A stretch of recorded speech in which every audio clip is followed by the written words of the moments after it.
The series is not over. And as poorly as last night ended, is anybody really in a situation where you truly believe they cannot go to Los Angeles and win a game? Because I think the Jazz are still a very dangerous team. I think they came out and shot the lights out and then refused to go to the basket on a consistent basis in the second half, and that's why they lost the game, amongst others. They can go to L.A. and win. Will they? I don't know. Ask me tomorrow morning. James Knight says, hate to say it, but Donovan Mitchell was a liability late in the game.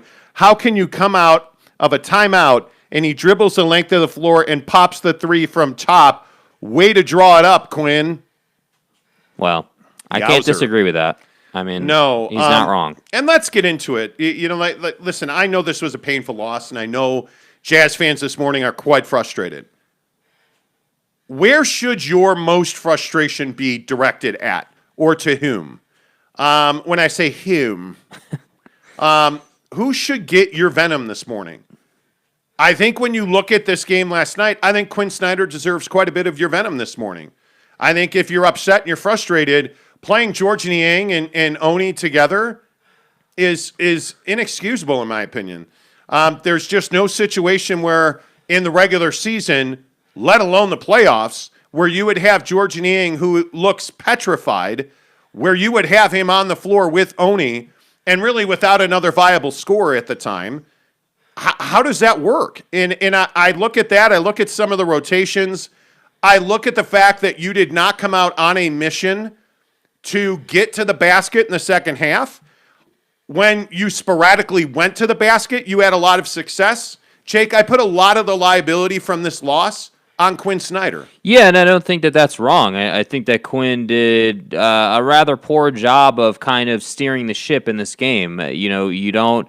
Like, Quin can easily make the adjustment of, hey, let's get to the basket more. Let's get fouled more. Like, let's get them into some foul trouble. Because I think, and this is something that I feel like lacks a lot of times in the NBA. Like, getting a team who's shorthanded already in the Clippers. They didn't have Kawhi. Imagine the situation you could create if you could get them into the penalty early into the third quarter. Imagine if you could be shooting free throws on every foul that was called, for the last 5, 6, 7 minutes of a quarter. I think that is a huge value. And I also think that this was a tale of two halves in more than one way. I felt like the first half, you came out, you were feeling great, everything was awesome, Bogey was torching, and you felt like, okay, yeah, this is what we expect. And I was like, man, I'm not really surprised. I mean, who's really surprised that they were pacing, after the first half for 63s in a game? I mean, was anybody really surprised? No, we were not, Bogey has, almost 20 going into the half, and you're like, damn, dude, like, we had a great half. Only the Clippers also had a great half because we didn't play great defense. And that's really what I felt like last night in terms of Quin. That's what I felt like was really lacking. There was really no adjustment for, hey, we're the Clippers. We're going to switch Reggie Jackson, Paul George. I think Morris even got the switch one time on to Rudy on the perimeter. And there was no adjustment to that. And they feasted on that the whole night. And that's really what I was disappointed about with Quin. Now, your point about the rotations and playing Oni and Niang together, that was shocking. We've never seen that before. We never saw that in the regular season. And I just don't know what the logic was. I can kind of see the logic in Oni because he plays, pretty good, man defense, one-on-one defense. And you really needed that last night. But you can't have Oni and Niang on the floor at the same time and think that that's going to be a recipe for success. So I completely agree with you that I think the frustration for Jazz fans, firstly, in the moment, definitely needs to go to Quin Snyder. But then secondly, I think we have to kind of talk about, what Game 6 looks like. I mean, is Mike Conley going to play in Game 6? Are the Jazz going to be committed to moving the ball like they did last night and to getting those open looks? Because if they're not, I don't think that they survive LA, but I do think that they can win this game and push it to 7. I definitely do. But you're going to have to play better defense, and you're going to have to be more disciplined offensively with moving the ball and getting those looks. Because when you did that last night, you got wide open looks that you knocked down consistently.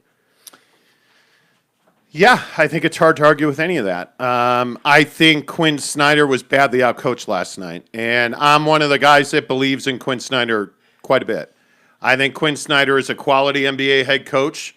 I don't care what happens in this series if they lose tomorrow night and they go out, or if they win and they go to the Western Conference Finals. Quin Snyder should not be fired. I think this is a roster construction problem. Not to be redundant, because I know I've said this repeatedly on this show, I don't think there's an adjustment Quin Snyder can make with the guys on his bench that will make a difference in this series. I think the Jazz, as I've said all season long, suffer from a woeful lack of depth. They do not have quality depth. Trent Forrest, I know, is going to be a Hall of Famer, but right now, Trent Forrest is a zero. Only, in all seriousness, I mean, if you think about it, I mean, everybody was talking about, oh, Trent Forrest is a god. Yeah. Well, it's cool, but I mean, he's got a firm butt imprint on that bench. I mean, Oni shouldn't play. I don't know what more needs to be seen from George Niang that he should not play another minute in this series. I don't understand it. Well, actually, I do, because who else are you going to run out there? Yeah. Donovan Mitchell's on one leg. You cannot play Donovan Mitchell 40 minutes. You cannot do. In my mind, you need Donovan Mitchell to play 48 minutes. There's just no way that's happening. Yeah. And I know, Jake, that he's hurt, but it was really disappointing in the third quarter to see Donovan sitting on the bench for a pretty good stretch of time while the Clippers really broke your spirit, it felt like. Yeah. I mean, I felt like, again, it's this whole situation of a tale of two halves. You know, Donovan, I thought, came out, and there was obviously a very concerted effort to have him running point and to have him distributing and like getting guys in the mix. And that, again, resulted in that ball movement that I always talk about that this team really thrives on. They thrive on getting the Clippers to get on the carousel and run around on defense. That's what the Jazz want/need. Second half, you come out, and they just go completely away from that, which I couldn't believe. I was like, dude, you put up like 60 points in the first half doing this thing that you rolled out, and then in the second half, we go completely away from it. Why? Like that's one of those things where I'm like, man, like, I don't know what the messaging was from Quin, because it should have been nothing offensively. You were fine offensively in the first half. Defensively is where the issues lie. And to your point, with the roster construction, when you don't have either depth or athleticism in your starting five to match what the opposition is bringing, you're going to really struggle on defense. And it's not Rudy's fault that they are drawing him out. They'd be drawing out any big. But the problem is that the Jazz don't have, like, Royce O'Neal is a great example. Everybody says that Royce O'Neal is a great on-ball defender. I feel like he's been exposed a little bit in this series. Paul George has had his way with Royce O'Neal. Kawhi had his way with Royce O'Neal. Even Marcus Morris had his way with Royce O'Neal. And that's why I say this is a front office issue. This is where not adding, the Aaron Gordons of the world or, any of that extra talent that you should have gone and got. Not adding comes guard back. depth to this roster in the offseason and at the deadline is absolutely kicking you in the balls right now. And I think when you look back on this season, the lack of movement at the trade deadline by the Utah Jazz will be why they don't win a championship. Because, again, I still feel like the Jazz can win this series. I am not the guy that's going to sit here and tell you doom and gloom, it's over, burn your Jazz jerseys. I'm not that guy. There's 2 games left in this series, and just as the LA Clippers went on the road and won, the Utah Jazz can do the same thing. Mike Conley's got to play. If he doesn't play, I don't know that they can go to Los Angeles and win. You've got to have an answer for Paul George, because, frankly, we came into this series with Jazz fans rising up saying, oh, Joe Ingles is in his head, playoff team, my ass. Paul George has been the best player in this series, and he certainly was the best player on that floor last night. Mm-hmm. And he dominated the Utah Jazz. You better come up with an answer that is not Royce O'Neal, because they need to do to Paul George what the Jazz are doing to Donovan Mitchell, force him to give the ball up. And it worked like a charm in the second half, because nobody made a shot in the second half. They made 3, count them, 3 threes in the entire second half. Do you see what I mean, though? Like, when we talk about Quin, like that's the kind of stat where I'm like, what are we doing? Like, as a head coach, your team has had its best success, its biggest successes in the season by continuing to shoot threes. How is it that you were on pace, again, to get to that 50, 60 three-point attempts, and you were making a lot of them? That's why you had all those points in the first half.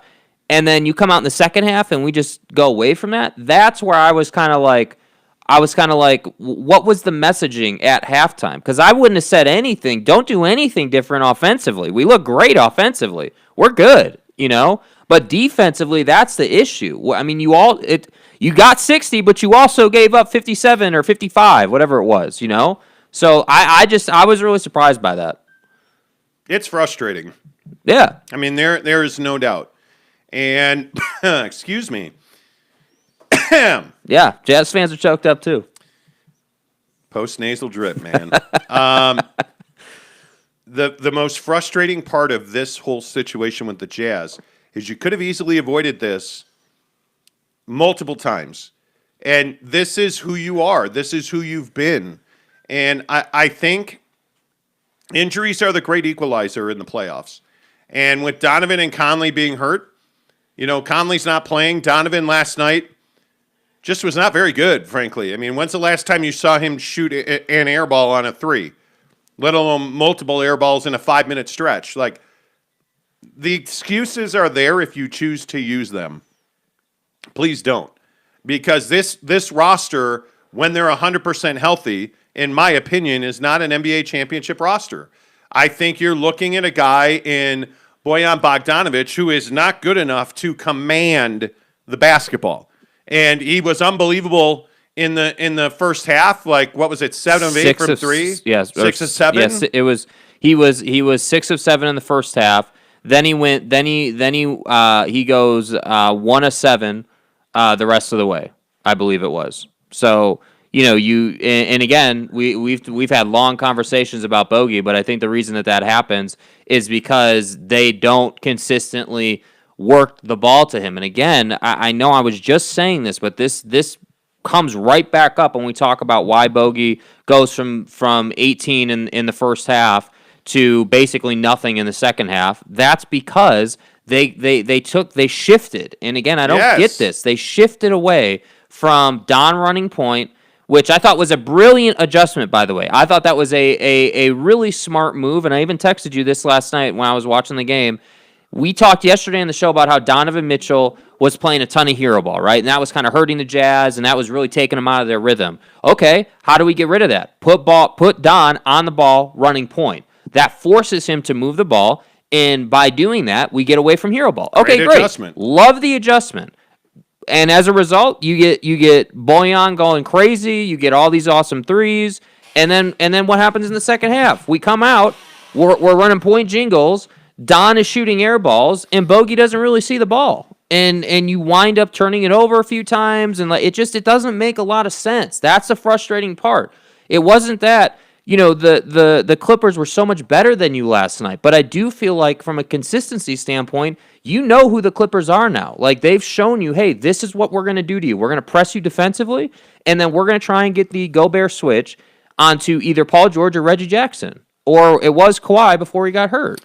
It's remarkable to me that Bojan Bogdanovic made all of those threes in the first quarter. And he was piping those. I mean, you're talking about shooting it and knows it's going in, pure, hot. He did not have a made shot in the third quarter. How? He was, I mean, I'm looking at the shot chart, and I'm looking even at the second quarter shot chart. He goes 2 of 6. And he's 1 of 4 from 3 in the second quarter. Doesn't score in the third quarter. And then in the fourth quarter, has 2 threes, and he took 3 shots. They were all threes. He made 2 of 3. I mean, he had a very quiet second half because he couldn't get the ball. And the hard part is, I look at the fourth quarter numbers. Royce O'Neal was 0 of 3 from 3. How does Royce O'Neal get the same amount of shots as Bojan Bogdanovic. Don't understand it. I mean, that you ran an inbound set to get him the ball. Yeah. Like, how is that possible? I mean, listen, Royce was making some shots, but he should not be taking priority over either Jingles or Bogdanovic. I mean, that's just as simple as it is. Well, like everybody else, he made 2 or 3 in the first quarter. Royce did not take a shot in the second quarter. Did not make a 3-pointer. He was 1 of 4 in the third quarter and had that layup.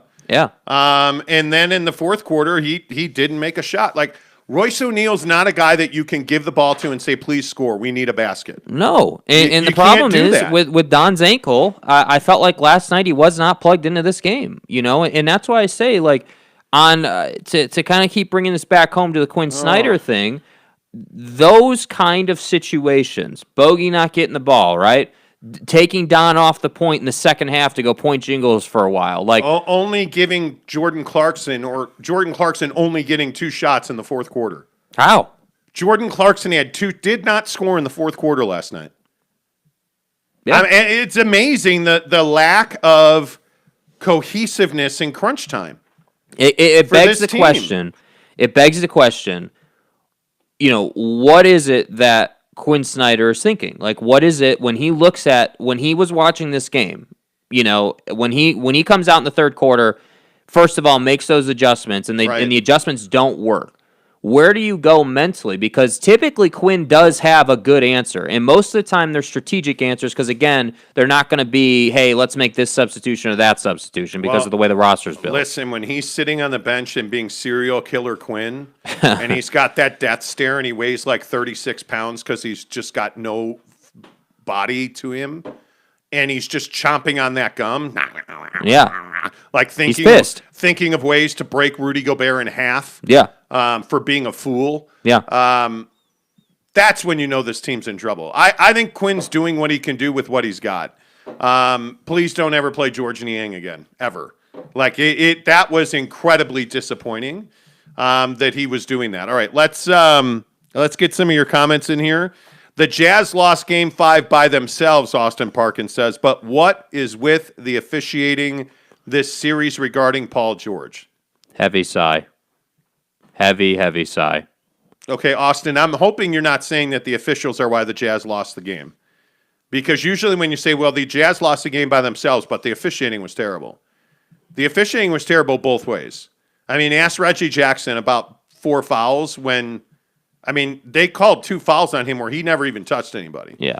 So it's bad both ways. He continues, refs look the other way every time he pushes off on drives. Well, what are you going to say about Bogdanovic? What do you say about Don? Don does the same thing all the time. Bojan Bogdanovic uses his off arm every single time he drives to the basket. I mean, it's not that they're letting, they want the Clippers to win. Okay, well, the officials are not why the Jazz lost the game last night. Infowars.com. And we'll talk about the officials in a minute because I do think the officiating is terrible. There's a conversation around it. It's not why they lost. But are the officials the reason that Rudy Gobert got a technical foul last night? No, he lost his cool and tried to trip Marcus Morris, who got a technical foul, by the way, on the replay for stepping over Rudy Gobert. Are you unhappy with the officials on that call? But see, I actually thought so. Morris definitely knew what he was doing. Yes, he did. And I thought that was actually at that time in the game. The broadcast was saying that was kind of a silly foul. And in the moment, I was like, yeah, that's kind of a silly thing to do if you're Morris. But then I'm thinking about it, and I'm like, dude, that's actually that could be a smart play because that takes the momentum out. It takes the wind out of the crowd. It takes the momentum away. What it does is it takes the ability of Rudy Gobert to be a reckless defender and over-aggressive. It takes that ability away. Yeah. And that's why I say that's who Marcus Morris is. But I got news for you. This is who Rudy Gobert is. Constantly, every time the whistle blows, complaining to the officials. Every single time. Yeah. And now he's that guy in the NBA, and he's not, and I don't want to blow this out of proportion, he's not Ron Artest or Dennis Rodman. He's not going into the stands to punch somebody in the face. No. He's not, like those guys, every time they farted on the floor got a technical foul. But Rudy Gobert is headed in that direction. Yeah. I mean, he is getting a technical foul almost every game now. And he's going to have to compose himself. Gabe Ledley, good morning to you. Lopes up, Gabe. He says, was it over when the Germans bombed Pearl Harbor? No. Do you know where that's from? Please, God, please let Jake know where that's from. I've heard the reference, but I can't name it right now. I'm sorry. Animal House. Have There you you ever seen Animal House? I've definitely No, seen parts of it. He's never seen Animal House. Casey Finlinson says, not getting anyone at the deadline, so I don't have to see Oni and Niang get playoff time again. That's where my frustration lies. I would agree with that. That's exactly where your frustration should be. Tanner Plummer. Oh, boy. God. Oh, boy. Please. He mentions Gabe Ledley and says Japan bombed Pearl Harbor. In the words of Captain Picard, don't you know your history? Tanner, I know you're 13 years old, but just Google search, was it over when the Germans bombed Pearl Harbor? Just Google search that, please. Yeah. James Knight says, hate to agree with Jake, and I mean hate to say it, but not being more active at the trade deadline is now prevalent with no bench depth. You're welcome. Spencer Morgan says, Monty did say the Jazz would win the quote-unquote series. That's correct. Okay. No, I'm not trying to light you up or anything. I just remember we had talked about, you are. I mean, we you had would talked like about me. the series. Listen, I understand that as somebody who has to deal with me on a regular basis, that you would eventually like to see me be wrong about something. You think you know it all. I don't think I do know everything. All right, we're going to move on here. Yeah, I know everything. I mean, just ask me, I'll tell you. You're welcome. Yeah, there you go. Wings 2002 Ponks. Who the fuck is that guy? Gonna need to see your birth certificate, Obama. Jazz let the Clippers hang around. Jazz like the Sixers. Both number one seed on the brink. Just not playing their brand of basketball this series. Well, it's not that you're not playing your brand. They're actually right on brand. Shoot a whole bunch of threes. This is who the Utah Jazz are now. And I think as NBA fans, you need to kind of embrace this. As Jazz fans, you don't want this, but it's true. Again, remember, I know everything. The Jazz are a team that shoots a lot of threes and plays pretty mediocre defense. And they rely on Donovan Mitchell to win them games. And that's not a formula to win a championship. And this team is reverting to exactly who they are. You always do. In the biggest moments where the pressure's on, you revert to what's easy. And you are what's easy. And they are a team that wants to shoot 861 threes per quarter. You are what you are. And when it's going in, hey, man, it's awesome. But check my Twitter timeline. What did I say? This is not sustainable offense. You did say that early in the game. This is awesome. It's fun to watch. I think it lights the building up. Yep. But what did playoff P say after the game yesterday? We knew we just had to withstand that first quarter rush. Yeah. We were making them take very difficult threes, and they were going in. See, but and this is kind of something I feel like we've talked about in this series as well, that it feels like the Clippers, and I can't believe I'm saying this about Ty Lue because I'm not a huge Ty Lue guy, but it feels like he has this team in a great spot mentally. It feels like they're prepared to take the ass kicking in the first quarter. And last night, that was on full display. They did not lose their composure. And again, I'm not a Clipper fan, but you have to give this team credit for being mentally tough. Like they are not going to be scared or intimidated or anything by the Jazz crowd. I felt like in game 1 and game 2, that was them kind of getting used to it, kind of figuring out, okay, this now we understand what it's going to be like, so we're prepared now, and that's why they lost game 1 and game 2.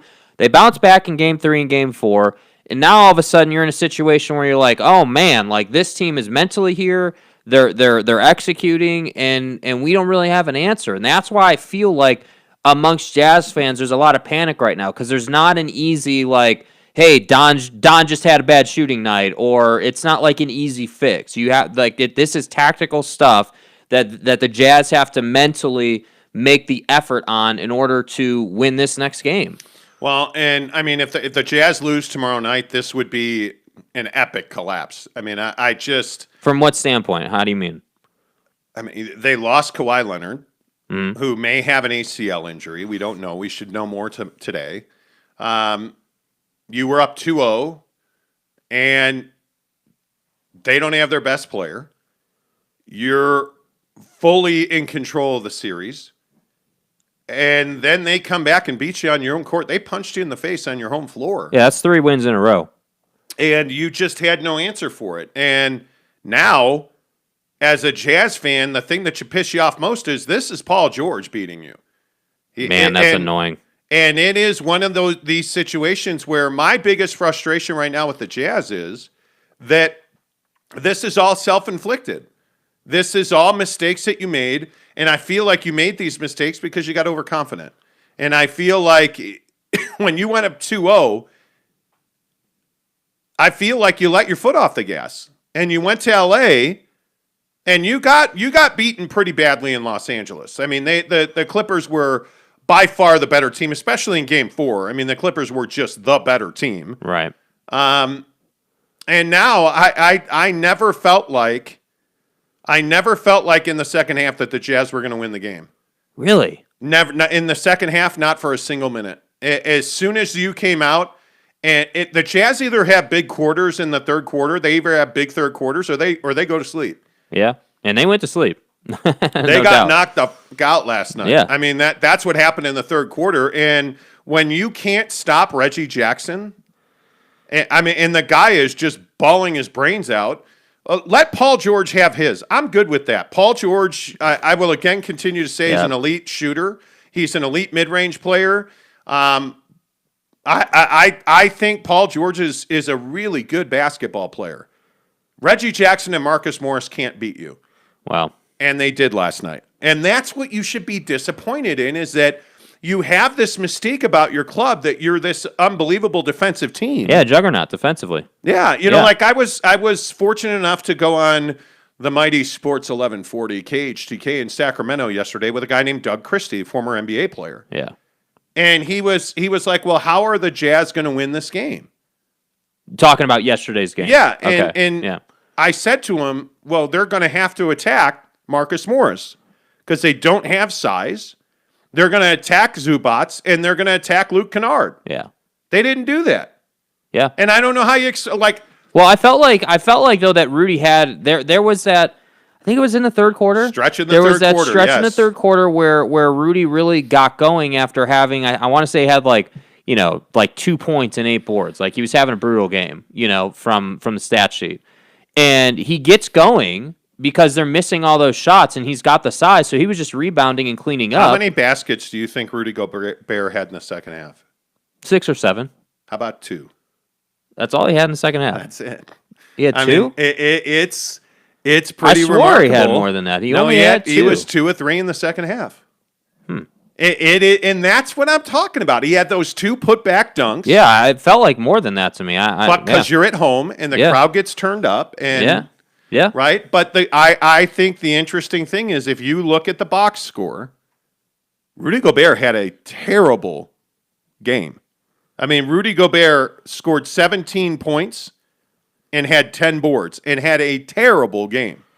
And when you say terrible game, what is that for you? What does that look like? I think that Rudy Gobert, thankfully he made his free throws last night. Yeah. That was the real important thing. He was 5 of 8 from the line.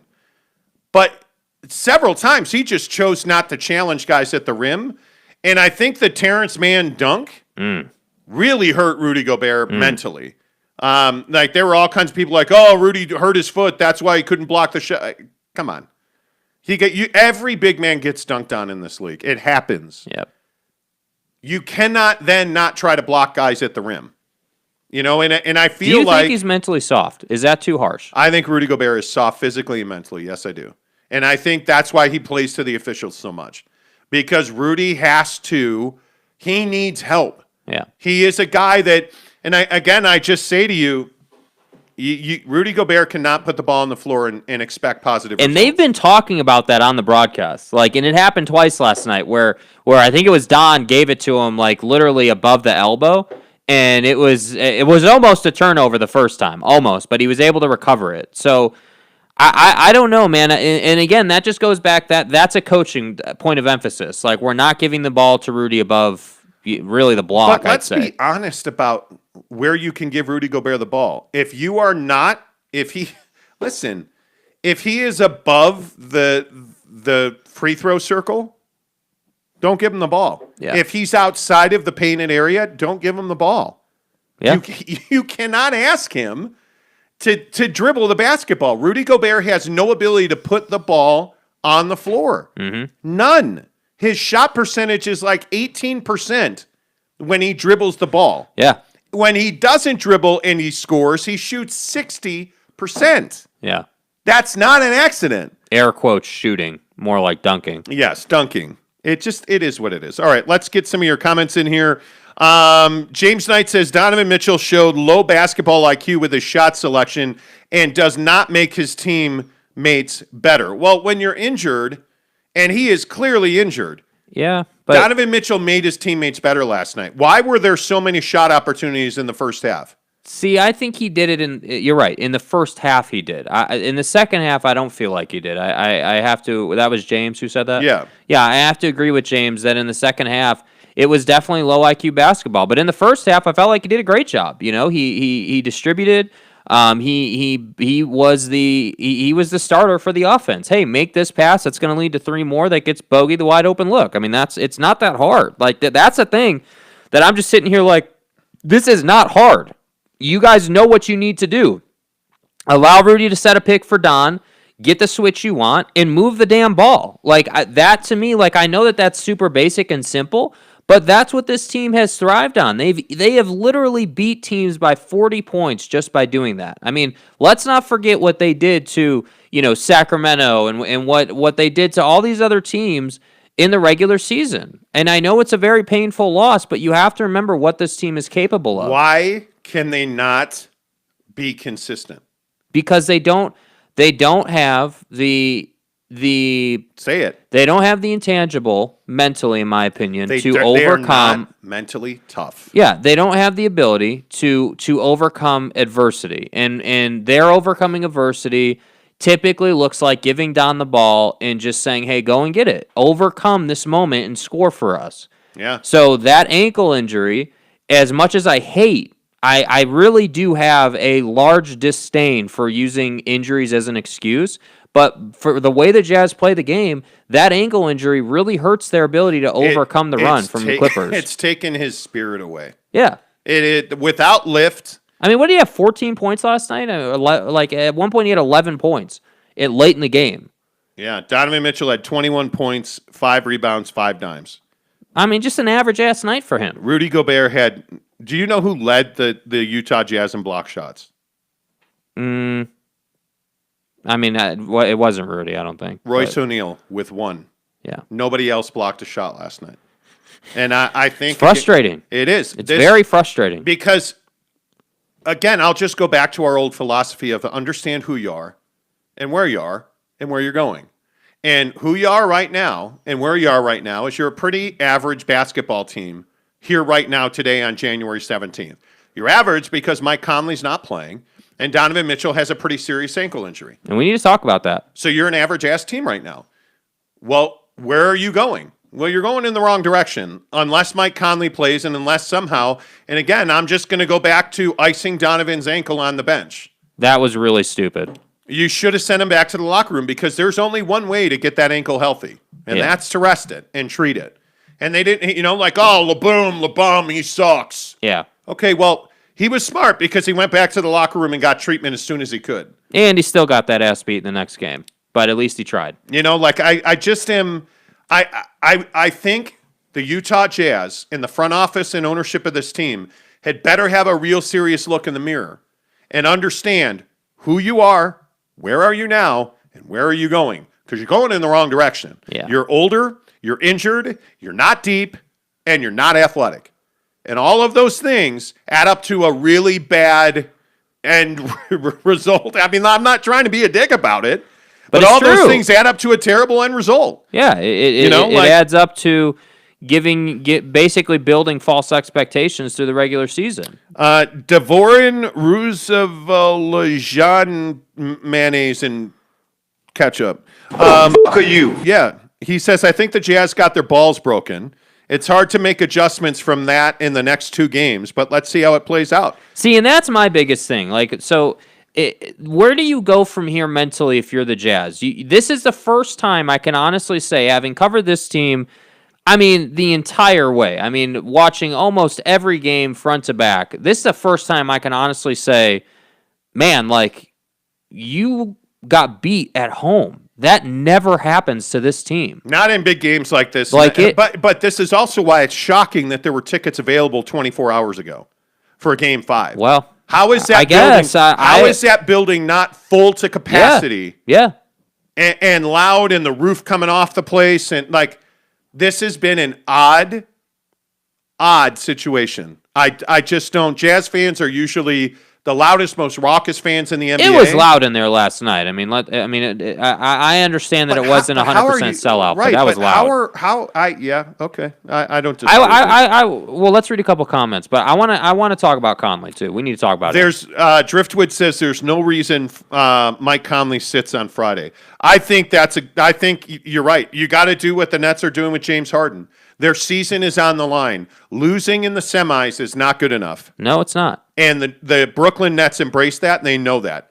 Do the Utah Jazz really embrace that and know that? Do you do what Harden did, which was, hey, let's throw a bunch of KT tape on my hamstring, and if I go 0 from 8 from 3, fine, but we're going to do everything we can do to win this game. You have to. Like in this, I feel like it's so funny. You never would have thought we'd be comparing the Nets to the Jazz and how they operate, because they're two totally different teams in the way they're built.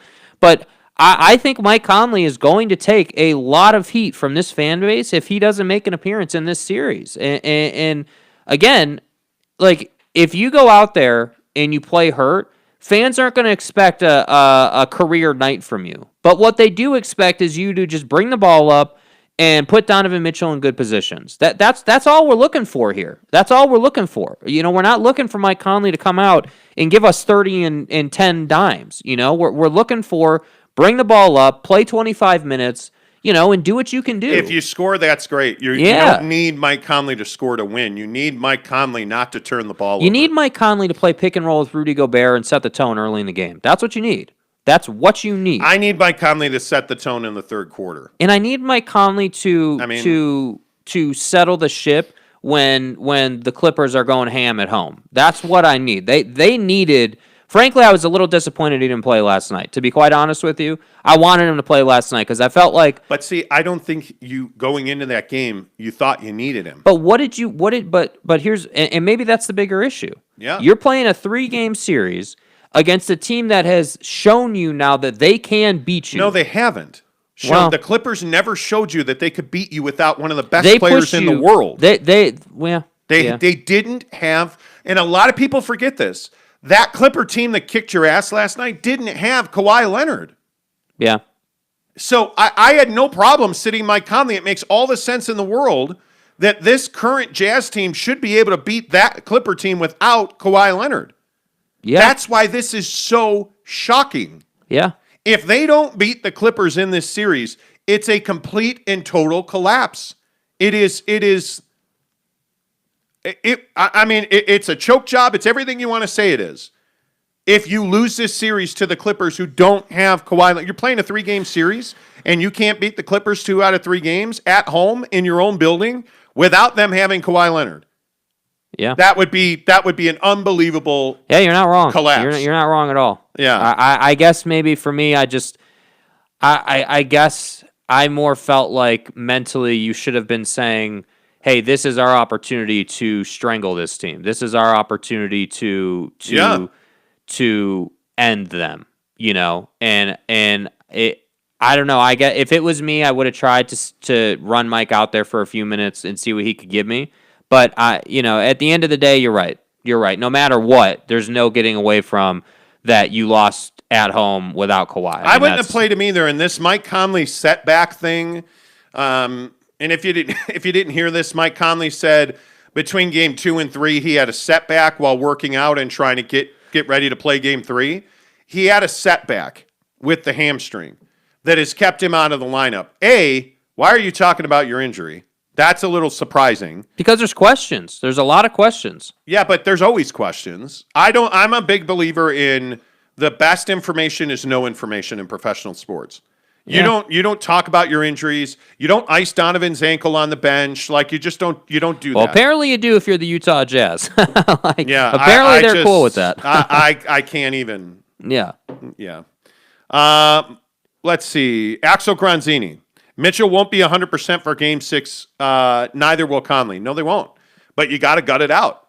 Do you want to go home? Like, do you want to keep fighting? Are you okay? Donovan, you got to ask yourself this question.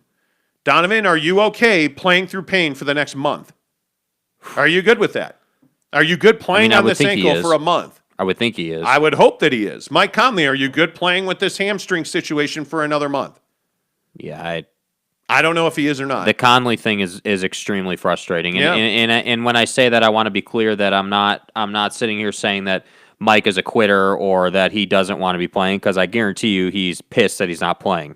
But at the same time, This is who he is. it's who he is. You knew that when you signed him, and you gift wrapped this whole thing by saying, "Hey, it's Mike Conley. He's going to be a veteran guard, and everything's going to be awesome." But you didn't talk about the fact that he's not going to play 20 games.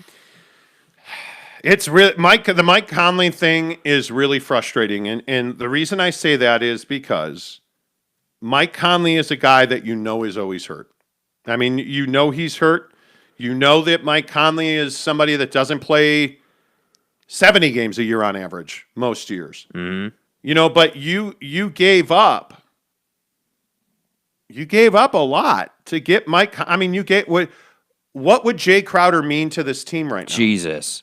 Jay Crowder versus Morris, you think that's a matchup? What would he mean to this team right now? Oh, yeah, that's right. We might see that still. That's right. You We know, might see that.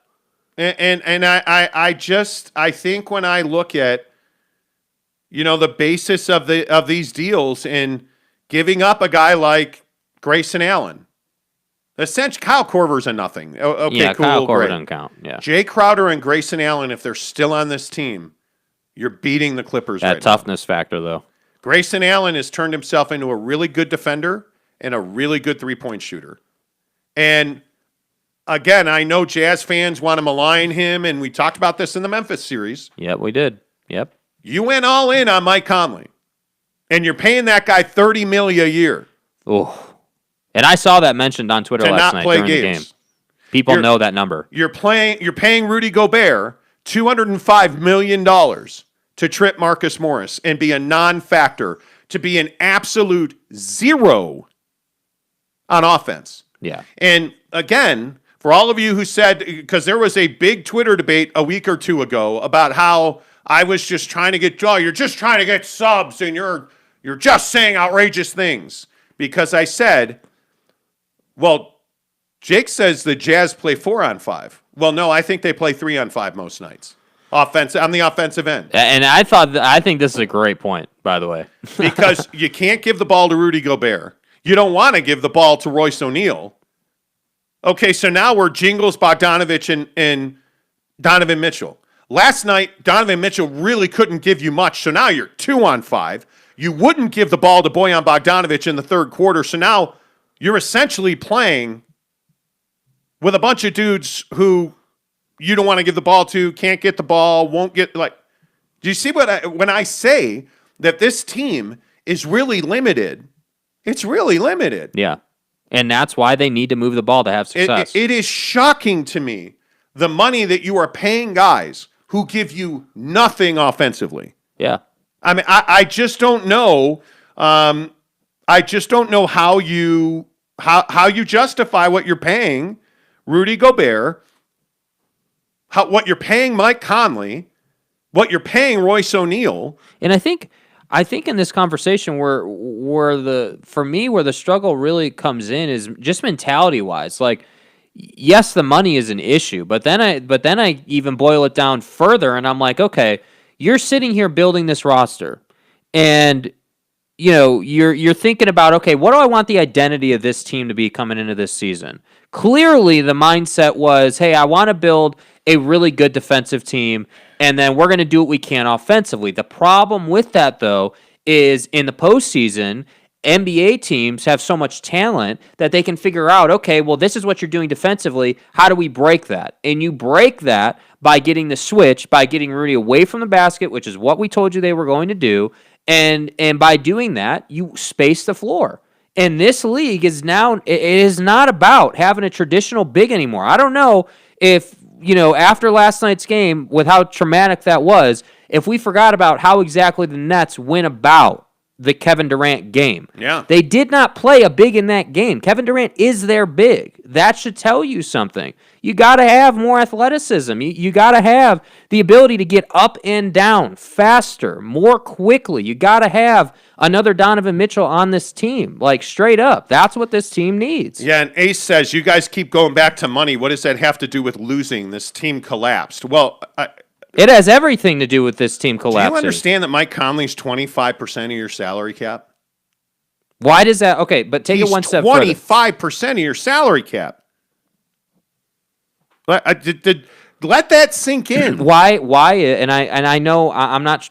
I know you and I know the answer, but this guy clearly doesn't. Why is that a problem for the Jazz? Because when you're paying Mike Conley $34.5 million to not play, and he's not going to play because he never plays. He's always hurt. Not never. You can count on Mike Conley missing significant time every year. Your past performance is the best indicator of your future performance. Yeah, and you're paying him 25% of your salary cap. That's absurd. You're paying Rudy Gobert, who does not contribute most nights offensively, who you cannot give the ball to, and who last night you saw what he is offensively. He is we missed a jumper, I'm going to get it and dunk it. Two buckets and some free throws in the second half. You're paying him 20% of your salary cap. $27.5 million. Guaranteed him $205 million going forward. You can't do that. I look at this conversation around Bojan Bogdanovic. He's guaranteed $38 million going forward. Dude. And how many Jazz fans, and I'm not trying to, this is my frustration with the Jazz coming out.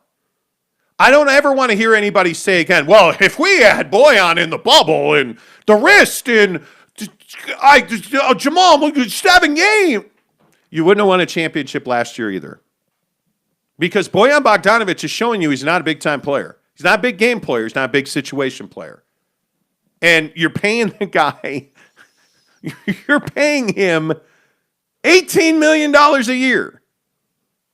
And you leaned on, if he was healthy, we'd have won a championship in the bubble last year. No, you would not have. You were not better than the Lakers. You weren't. And anyway, it's frustrating. This is me being frustrated about the Jazz. This roster construction is the issue. It's not George Niang's fault. It's not. And I saw everybody piling on George Niang last night. Quin Snyder should not be playing George Niang. But he doesn't have a choice. So I'm not ready. There's 2 or 3 comments talking about firing Quin Snyder. Don't fire Quin Snyder. It's not his fault. Give the guy a better roster. Maybe the mythical figure that is Dennis Lindsey maybe isn't so mythical because the guy hasn't drafted well. He did nothing at the deadline, and yet the expectation still was, best record in the NBA. Anyway. Okay, I'll stop. Driftwood says, if we lose tomorrow, do the Jazz use injuries as an excuse to not upgrade the roster in the offseason? I think not upgrading the roster. If they lose this series, you have to remake this roster pretty seriously. There's going to be if they lose this series, Ryan Smith will tear this organization down, and he will rebuild it. I don't think he will. What has he done differently since he took over? He hasn't done anything yet because it's not the time to do anything yet. Yeah? It's not time yet. Well, you had time at the deadline. No, what I mean is that he, as an owner, you have to wait for the team to lose. You have to wait for there to be a reason to fire your GM. And now there's a reason. If they lose this series, there's a reason. You better be aggressive in the offseason. Yeah, and I think and that's why I say I think this first offseason for Ryan Smith, and this is where the whole, D-Wade conversation and that whole new ownership group kind of comes in. The expectation for me should be, hey, you, again, did not get to the Western Conference Finals, dude. let's talk about that once they're done playing basketball. It drives But me why crazy. Why do we go away from it? They're not the winning a series is championship not this over. year, dude. The It's series not is happening. but the series is not over. Okay, well, The series isn't when the Jazz are done playing basketball for the 2020-2021 season, then we can talk about this. Okay. But I'm telling you, the series is not over. It would not surprise me at all if they go to LA tomorrow and win. yeah. Well, they better. They better. I would agree. They better. They don't have a choice now. They're not in the driver's seat anymore. Yeah.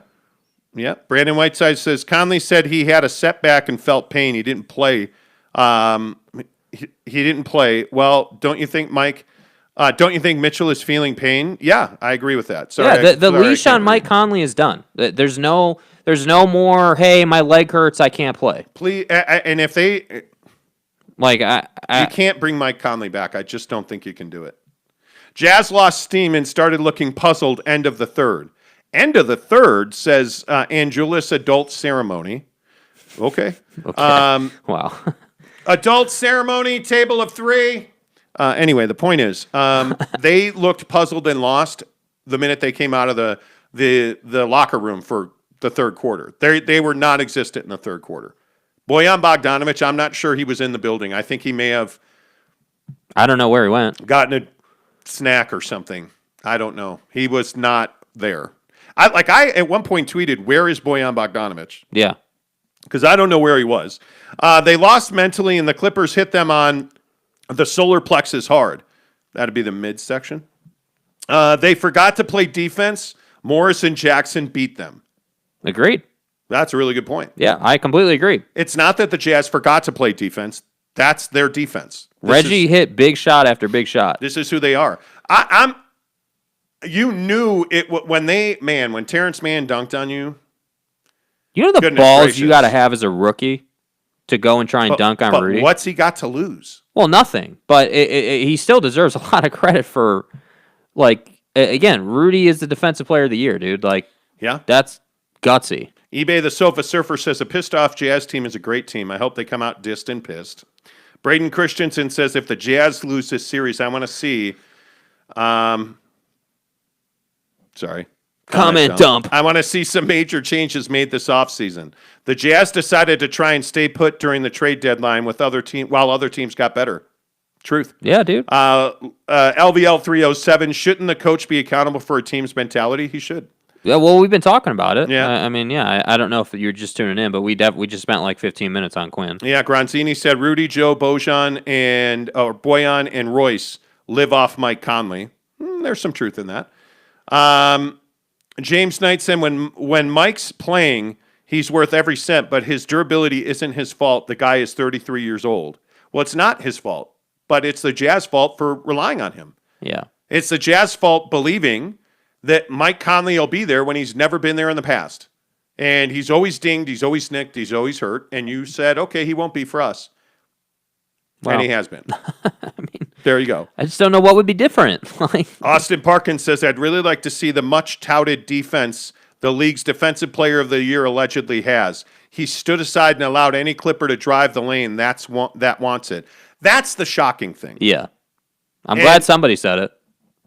Well, I said that before, but I'm a nobody on the show. I get it. It's the Jake show. Anyway, thanks for letting me be here, man. I appreciate that. Rudy Gobert is soft, mentally and physically. I can only say that so many times before somebody hears me. Spencer Morgan says money equals using up salary cap, prevents other players from being signed. It does. True. Braden says, I agree. We need another Mitchell on this team. You do. And I know it was crazy. But you missed your window on guys like Bradley Beal. You missed your window on, everybody's talking about Damian Lillard. Damian Lillard, in my opinion, is not coming to Utah. I don't even know how you would structure that deal. Right? Anyway, we'll talk about that. Yeah, if they lose, we'll talk about it Monday. They're not going to lose. Angelus Adult Ceremony. It's technically a deeper roster of specialists, but remove one guy and they suffer because they are forced to do things they don't do. Yeah. When you ask guys to do things they're not capable of or comfortable doing, that's when you get in trouble. Yeah. And you're asking Joe Ingles to be a point guard. And you're asking George Niang to play defense, and you're asking Oni to come in and play huge minutes in the biggest games of the year, and the guy's just not capable. He's not ready for that. And that's because, well, no, you know why. Because, well, you don't have anybody else. Austin Lewis says Dame time. James Knight says, I sent the Forex Gold at quarter time, guys. Well, we'll be looking forward to it. I'm telling you, Jazz fans are, they think this is over. Yeah, Mitch said, I have to give you guys credit. You've said this all year, and it's come true. I hated you at Christmas, and I still hate you now. Thank you. Appreciate you.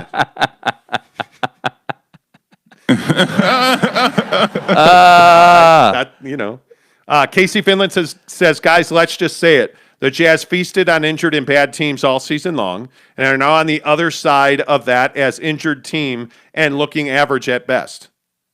Okay. I don't disagree with that. I think the Jazz lost to the best teams they played, including the Phoenix Suns. Yeah. Tanner Plummer, they're not going to lose, quote unquote. I'm going to hold you to it, Monty. Okay. But see, Tanner, the problem is I feel like you're a guy who just says negative things all the time.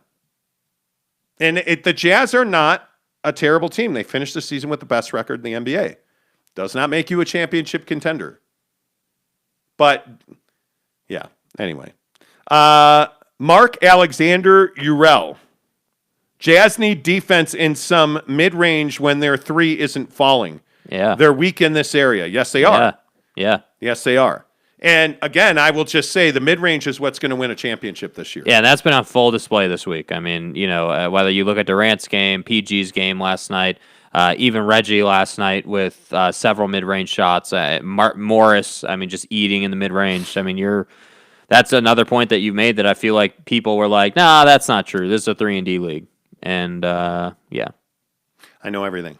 Just ask me. By the way, this Chris Paul situation in Phoenix. Mm-hmm. How? Chris Paul, we now know, tested positive for COVID. He has been fully vaccinated. And what that means is he's still got to go through the exact same protocol as somebody who's not vaccinated. But what that means is he's got to pass 2 COVID tests in 24 hours. Then he's got to pass 2 cardiac tests, stress tests on his heart. And then he has to get cleared by a doctor. So the idea that Chris Paul's going to play in game 1 or 2 is tough. So let's say this series goes 7 games, because that's what I'm surmising. Uh-huh. That would be Tuesday, game 1 of the Western Conference Finals. Right. No chance he plays. Game 2 would be Thursday. Still don't think he plays, because that's a week worth of, COVID. Game 3 would then be Saturday. I think that would be the earliest he'd be available to play if it goes 7. If this only goes 6, they're screwed. Phoenix is in trouble. Game 1 would be Sunday, not a chance. Game 2 would be Tuesday, not a chance. Yeah. Game 3 would be Thursday, not a chance. Mm-hmm. So the Clippers or the Jazz would be looking at the Suns without Chris Paul for the first 3 games. It's a huge deal. Yeah. That's a big deal. That's a big deal. Yeah, and the Suns don't really want to talk about it either. Monty Williams is not, he's not talking about it. So, maybe he's following your logic, but what's to talk about? I mean, there's no chance Chris Paul plays in the first 2 games, in my opinion. It'd be shocking. Yeah, I mean, it would take the LeBron level deference from the NBA. But this is different. LeBron didn't test positive. Yeah, well, Chris Paul is tested positive for COVID. Yeah. I understand it's different. I'm just telling you, it's the playoffs, and somehow, some way, things typically get worked out. So we'll see what happens. Okay, somebody has the YouTube name username. Okay. You still think they're going to win, Monty, ? Yeah, people really are doubting that they're going to win. I don't know, I'm split on it. Okay. What Jazz team shows up at Staples Center tomorrow? If it's the one where Bojan shoots the lights out and then we never see him again, they're going to lose. If it's the one that relies on 87,000 three-pointers in the first half going in, they're going to lose. Now, if we get the Jazz team that goes to the basket and we keep hearing, Iron Eagle screaming rack attack, you know, I feel pretty good that the Jazz will win the game. The rack attack! If the Utah Jazz go to the basket and they get guys in foul trouble, you've got to get Reggie Jackson in foul trouble.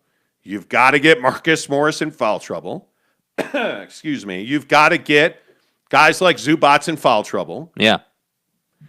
You want to know how Donovan Mitchell's hurt? You want to know why you know he's just not himself? Luke Kennard was guarding Donovan Mitchell again last night. Yeah. Successfully.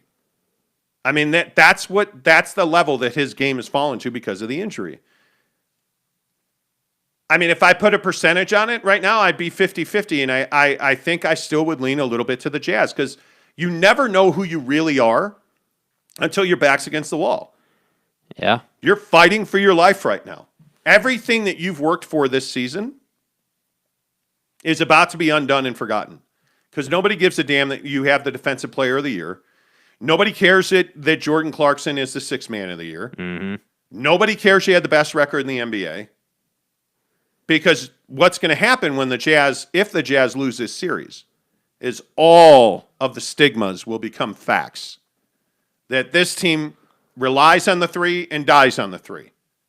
Fact. That this team was not really as good as everybody said they were. Yeah. Facts. Yeah. Wow. That this team is not the defensive juggernaut that everybody, they're built on defense. No, they're not. That's a fact. They're not. You have to, at some point, win a game like they're going to play tomorrow night to define who you are as a basketball team. And we're going to figure out who they are tomorrow night. If they show up, if Mike Conley doesn't play, you can't bring him back. There's no way on God's green earth that you can bring him back. It's just not possible. Mm-hmm. It's just not possible. Yeah. And if you lose that game tomorrow night, if it were me, if I were Ryan Smith, I would clean house. Yeah. The front office would be completely changed. There's really good front office talent available. Danny Ainge is available. I'm a huge believer in Danny Ainge. I would absolutely clean house. Dennis Lindsey, with all due respect, I think you've done a great job getting this team to where they are, but we need to go in a different direction with a new voice. That's exactly what I would do. Dennis Lindsey, and he has done some really good things. Turning Trey Lyles into Donovan Mitchell, my God. Should have never drafted Trey Lyles. Yeah. That was a huge mistake. And, I can tell you when, everybody was when I worked here originally in 2014, and you're,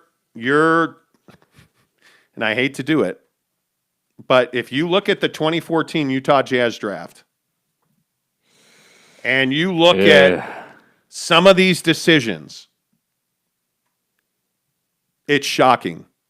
It is absolutely shocking that the Jazz drafted Dante Exum 5th overall. 5th overall. And missed. Here are the names they missed. And you tell me, let's play better than Dante Exum. Better or worse than Dante Exum? Marcus Smart. Better. Julius Randle. Way better. Nick Stauskas. Who? Simp. Yeah. Noah Vonleh. Again. Not good. I'm not going to say he's better. Alfred Payton. Dougie Buckets. Doug McDermott. Dario Saric. Better. Here's the one that's a kick in the balls. Zach LaVine. Ouch.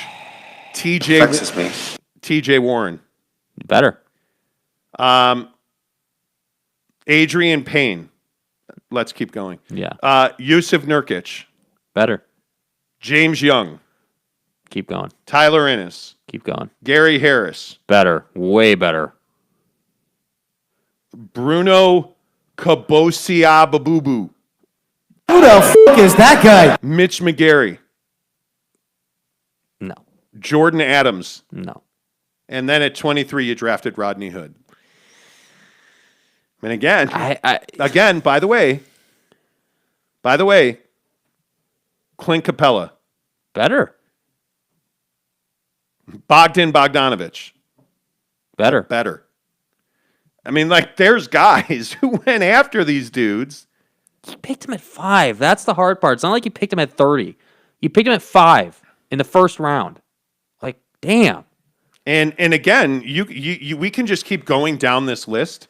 This is Dennis Lindsey's biggest shortfall. I mean, drafting Trey Lyles 12th. What are you looking at? When the Suns drafted Your boy. Devin Booker 13th. Yeah. Wet like on book. Ouch. Yeah, dude. Ouch. Kelly Oubre Jr. 15th. Terry Rozier 16th. Dude, I mean, that's a stacked draft, man. Look mean, at all them names. I'm amazed by it. And I just look at some of the guys that the Jazz have missed on, and I'm like, man. So you take that, and you take bad contracts, in my opinion, and what are you left with? A 3-and-D team that's vulnerable. And you're left with a general manager in Dennis Lindsey, who's now president of basketball operations. Oh, he's a hero. Oh, my God, can I give him a beach? Like My fucking ass. Okay, probably too bad. Wow. Wow. Oh, my God. Yeah. I don't know what you do here. I really don't. I just think that it's time to move on from Dennis Lindsey. He's done some great things, but if they lose this series, you got to move on. Yeah. And I don't think Ryan Smith will do that. I don't. I wouldn't fire Quin Snyder. I mean, I think he's a great head coach. I just think he has a really limited roster. Yep. Justin Zanuck, I mean, Justin Zanuck's a figurehead. Sack Shea, good morning. Good to see you, buddy. Sack Shea Jazz. Justin Zanuck, the general manager, is a figurehead. I mean, the guy, like, Dennis Lindsey's the one making decisions here. Yeah. And now I think it's interesting. You went from the Miller family, who brought you the highs and the lows in this town in basketball, to a guy in Ryan Smith that's a gazillionaire. And I think he's doing all these amazing things community-wise, bringing Dwayne Wade in, like all this cool stuff. But now we got to win basketball games. Yeah. And again, this is the conversation I said we shouldn't have today, but you know. You got to, yeah, we'll define who you are. By the way, your boy, Kevin Durant plays tonight. Yeah. Yeah. We'll see what they do with him, you know? We'll see. I mean, you can't tell me he's going to be over 40 minutes again. I mean, play all 48, and now you're going to get over 40 again. You got to do what you got to do. Yeah, we'll see. We'll see. The great fraud, Giannis Ante your mama, is... The great fraud. What? Right, the Greek fraud, right, I know. Wow. I'm not a Giannis guy. You don't say. I know. Hey, by the way, everybody in the NBA can dunk, Giannis. Just throwing that out there. That's Terrence Mann. Ask Terrence Mann. You're a dick. Wow.